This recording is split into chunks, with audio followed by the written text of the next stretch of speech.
Okay, this is a very interesting question, and let me start out. And look, I love upstate New York, so um, I think you're from upstate, but you moved to Missouri, and I think you moved rural Missouri. Not that upstate. I guess unless you're like in Buffalo or Rochester or Syracuse. Outside of that, everything else is rural New York. And quite frankly, there's not a damn bit of difference between rural New York, which is extremely conservative and red, and rural Missouri, which is going to be extremely rural and red, with regards to, I'm talking politics and just sort of how they handle things. Because I can tell you, there's more than a few people in this group that are from, let's say, upstate New York, the Watertown area, which, if you know where that is, I mean, it's up by the Great Lakes, getting into the Adirondacks. It's very rural, and how they handle things. I've had to answer questions on here to where they handle things very similar to how they handle things in rural New York. Now, this is true in rural California, rural Alabama, rural Texas. It just does not matter where you live, guys. This is the same law in all 50 states.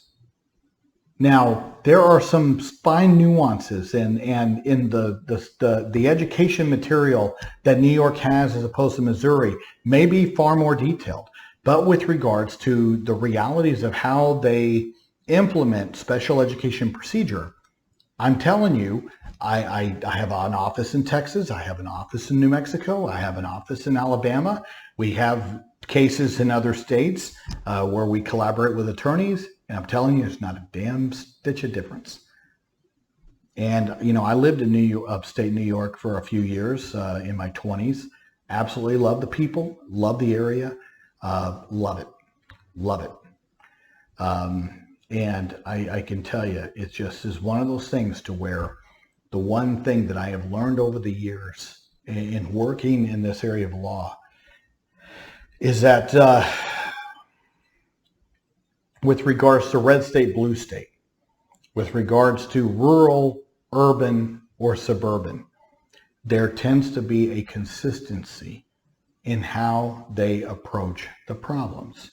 And I'm talking almost a uniformity. And this crosses state boundaries. It crosses political ideology. All right. So I wanted to get that out of the way first before we delve into your question, because this is a very rural question. It's a very rural problem in Missouri, in Alabama, in Texas, in New Mexico, in New York. Because if you were in rural New York, you would have the same problem. Okay? Transitioning from 5th grade, elementary, to 6th grade is the middle school. You're in Missouri. Expected things more or less to be the same as far as therapy and related services. Okay, new IEP shows them going to a consult model next year for OT. And when challenged at the IEP meeting about his needs not changing, his deficits not being significantly improved, what they ended up telling you is, fully admitted that he has not significantly changed as to no longer need OT, but they could not justify pulling him out for one-to-one at the middle school level. Basically, that's how we do it here, period, into discussion. Okay, now, that's all I need to read, because I'm telling you, number one, most of the schools across the states where I practice over a decade, well over a decade of doing this, they tend to concentrate services in the elementary school levels. I'm talking about OT, speech language, and the other therapies. And then as the child moves on to the upper levels, they tend to start weaning the child off of the related services, whether or not it's justified or not. Okay? And moving to less frequency or moving to consult models. And some are worse than others. And when you get to high school, it's very apparent. And in many regards, the IEP team will just say that the child no longer, the child can no longer be conditioned to make progress. Therefore, there's nothing else that would be beneficial for the child. Tends to be sort of the justification made on why the child no longer requires speech language or OT or whatever. Is that it's not that the need isn't there. It's just that the child, is at an age to where it's not going to benefit them whether they received it or not. It's soft bigotry, veiled in nicety or professional language. Okay, that's all it is. And in plain speak, it's just giving up on the kid. That's what it is. It's like, hey, and it comes down to this, and this is the real crux of your problem, is that they have limited resources wherever you live. They don't have enough OTs.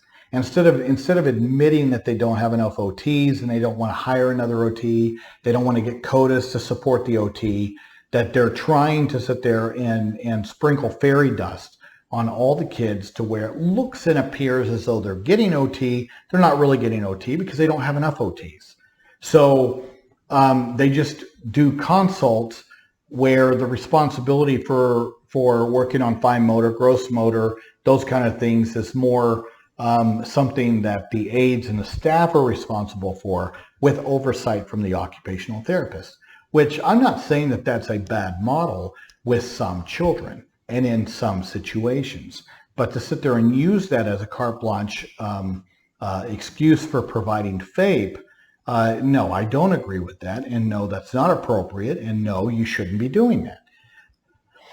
But I'm telling you that is what I find as the real cause. It's not that, and it's also a thing to where, let's say, a special education director 2 persons before the current one.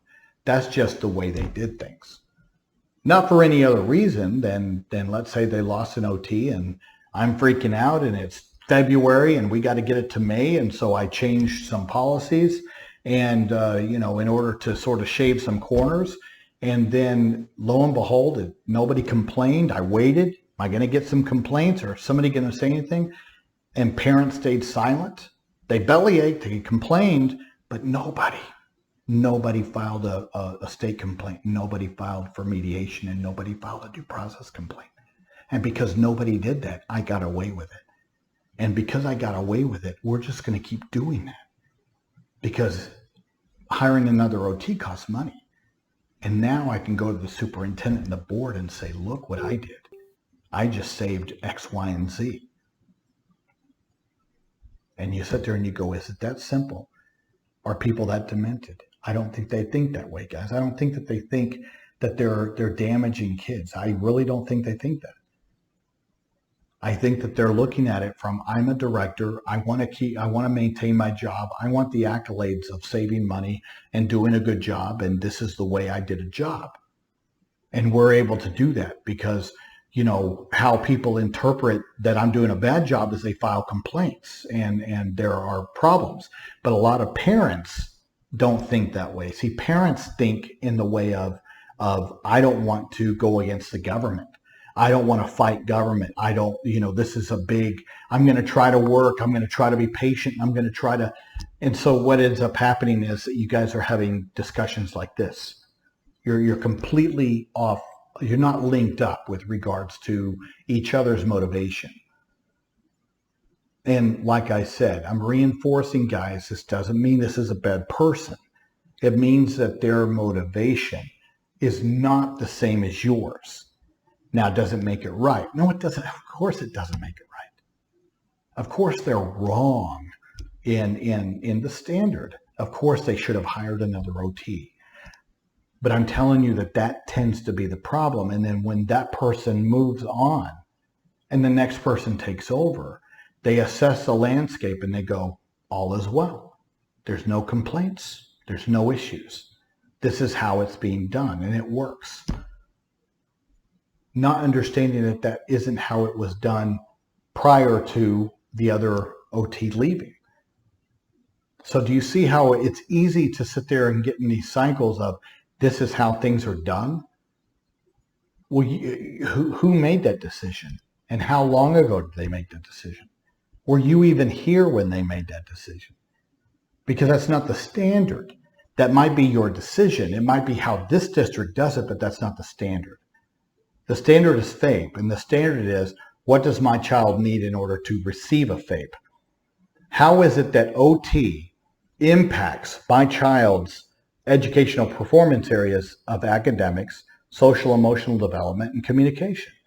How is it that my child's deficits in sensory, gross motor, and fine motor relate over to impact these educational performance areas of academics, social emotional development, and communication?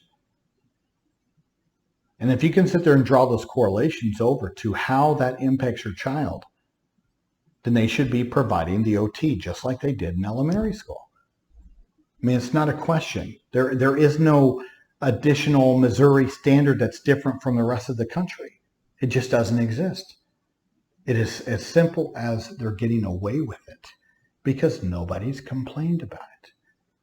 Now, you can sit there and bellyache all you want to the director, but complaining in this country, when it comes to these kind of settings, complaining means that you file a state complaint. You file a complaint with the Office of Civil Rights.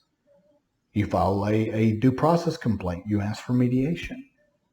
That is how you trigger your dispute resolution options. It's not bellyaching. I'm not saying that's what you're doing. You're asking a question. I'm giving you the answer. There's many parents out there, though, that's the response. Oh, I'm just going to complain. Well, if the complaint doesn't turn into action, then don't be surprised that the school's going to keep doing what it's doing. That's how bad policy is reinforced, is that nobody is checking them. Nobody's holding them accountable. But you're not wrong. You're right.